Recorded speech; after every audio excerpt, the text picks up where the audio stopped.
Oh, we're going. Yes, we are. All right. So I've had this. So you can see it. It's the Midwinter Nights Dram. Mid Midwinters Act night 11, dram? Scene 1. Yeah. Dram. Proof is 98.6, I think. 98.6. No, 108.6. I'm sorry. 108.6. I'll What double is check that. okay? So what's the name? No, I was right the first time. It's 98.6. Oh, It's from High West. Midwinter Nights Dram. what is a dram? Pour of whiskey. Or probably cognac, too. Let's say how big of a dram is it a pour of a dram? What's the measurement? I don't know. We're talking about something from like the 1400s. I thought you knew about It's a everything measure. about it. It's a measure of antiquity. Listen, I thought you knew everything about Scotch, whiskey, bourbon, all that. No, I'm not even sure there's a specific measure. It's probably an ounce. But you're the guru. Come on. I am not the guru. Certainly when it comes to measures of alcohol from 1400. But you're our guru and you have a lot of knowledge, so you should know this. Anyway, so what this is the Rendezvous Rye. Everyone knows this. Everyone who's going to watch this knows this. It's the Rendezvous Rye aged in port barrels. And the Rendezvous Rye is a young and an old rye. It is what it is. I've obviously cheated. I've had some. And you smelled it already before camera to make sure. I know. So here's my problem with this. First, let me say it's very good whiskey. I think it's priced a little high, but it's very good. It's 125 this year. In California, it's 150. In Washington, it's 200. Did it go up from last year? Or? No, I think last year it was the same price. It went up the year from the year before that. So 3 years ago, it was like $80 or something. Oh, that went up quite a bit in 2 years. All of High West is starting to go up in price. Is it because it takes more time to... No, it's because they got bought out, and the company that bought them out wants to charge more. Who bought them out? Constellation, I think. Oh, One of the big conglomerates. of course. Maybe Constellation is who bought out Wild Turkey. Someone bought him out. Doesn't matter. So what do you get, Kevin?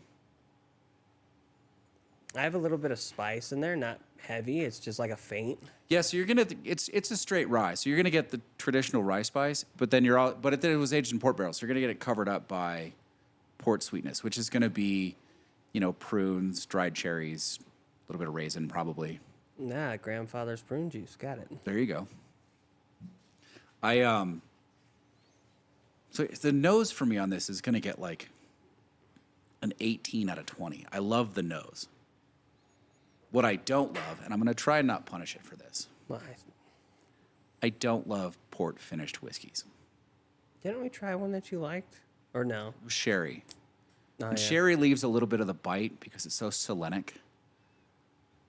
Port just it sort of dulls everything and gives you this like wine sweetness that I just don't want in my Is that whiskey. because it's more of a base than an acid? I don't know, maybe. It's one of those things. I just don't. But the nose is fantastic.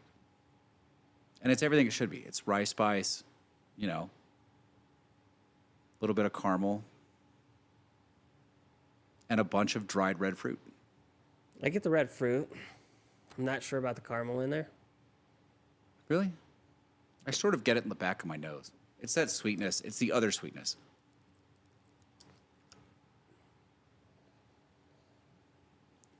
It just had to work out my nose a little bit, That's fair. Okay, I see it. All right, you ready to try this? Yeah. Let's see. Let's see. Oh, the first sip, I get the proof. I like the proof bite. The proof bite goes away, though. That's my problem with it. I took a bigger sip. Okay. It What do you think? Lasts a little bit longer when it's a bigger sip. But there's another flavor there that kind of envelops it all at first, and it's almost like a butteriness. I don't know if you get that. Or I drank way too much at once. No such thing. I don't get butter. I get rye soaking in port. I meant texture-wise. Oh, okay. I mean, it is pretty creamy. I like the viscosity of it. Yeah. The finish is a little short. I like the viscosity of it. I think that they got right. And I think the port barrel helps.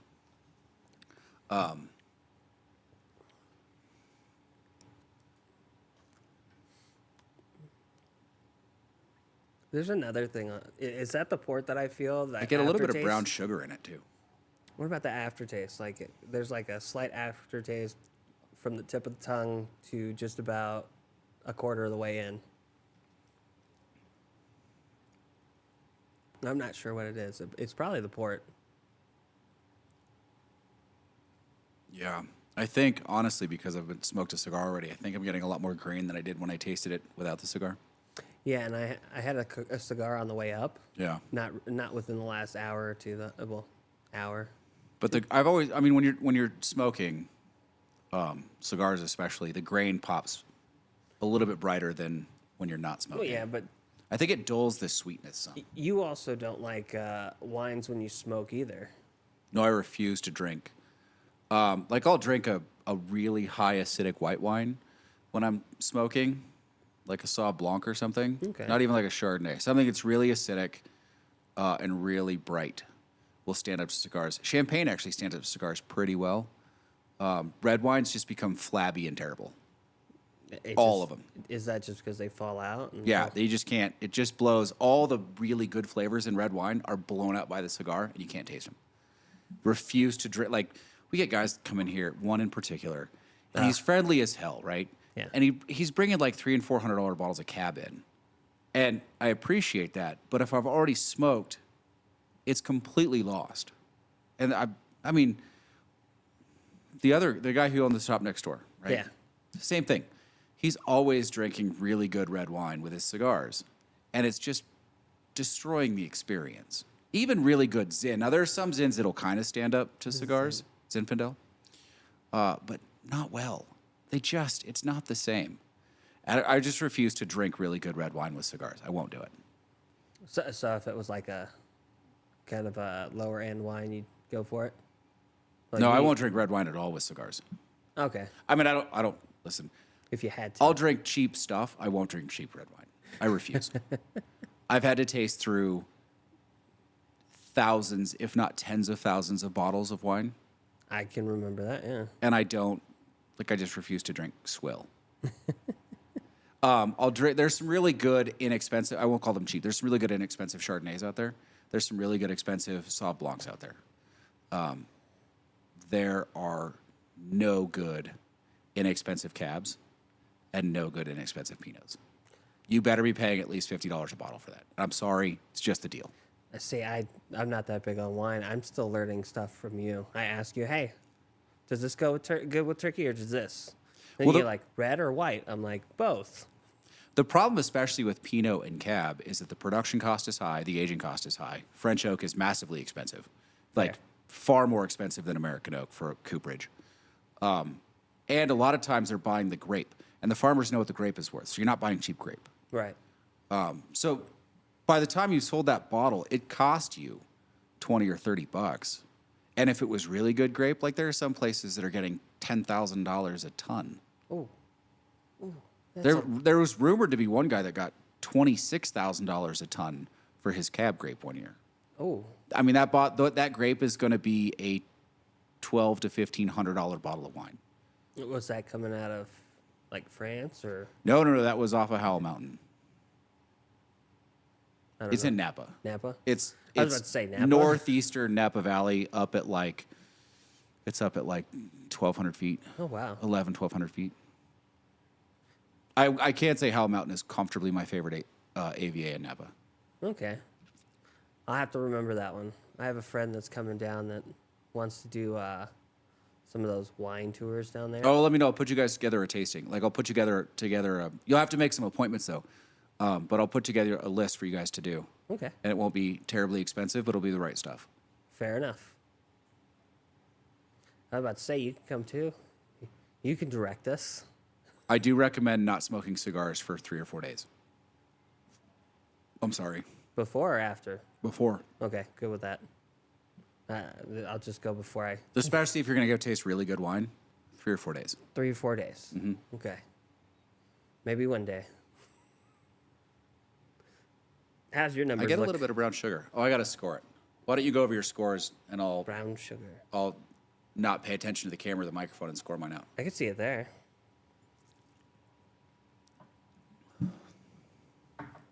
All All right. My scores, if I don't confuse yours while you're writing. You won't. My nose, I gave a 17 because I really like the smell. The nose. The fragrance. There we go. The palate, I gave a 38. The aroma. Yeah, the aroma. The palate, I gave a 38 because there's that weird taste in there that I don't know, it just put me off for a minute. It didn't last long, though. Viscosity, I gave a 12 because I did like that, but the finish, like I said, fell flat for me with a total of 76. All right, we're actually pretty close. Yeah. So I gave the nose an 18. I really like the nose. I gave the palate a 34. I tried not to punish it too much, but I just feel like port aging dulls the rest of the whiskey. Okay. It's sort of like something you have to walk through to get to the rest of the whiskey. And I can feel it over my whole tongue, so it dulls every part of the palate a little bit for me. Yeah. So I gave it a 34. Viscosity, I think, is really good. I gave it a 13 out of 15. I think the mouth feels really good. And the finish, I don't think it's bad, but I think it's short, so I gave it a 10 for a 75. Oh. So roughly our totals combined will be a 75.5. Yeah. Honestly, a perfectly good whiskey if I could get it for $70, but I had the opportunity to buy a couple more bottles of it, and I just turned it down at 125. That was 125 a piece? Yeah. Well, yeah, I feel like that's too much. Yeah. I mean, it's really good whiskey. I just don't think it's $125 whiskey. All right. That was mine and Kevin, mine is Casey's review of Midwinter Night's Dram.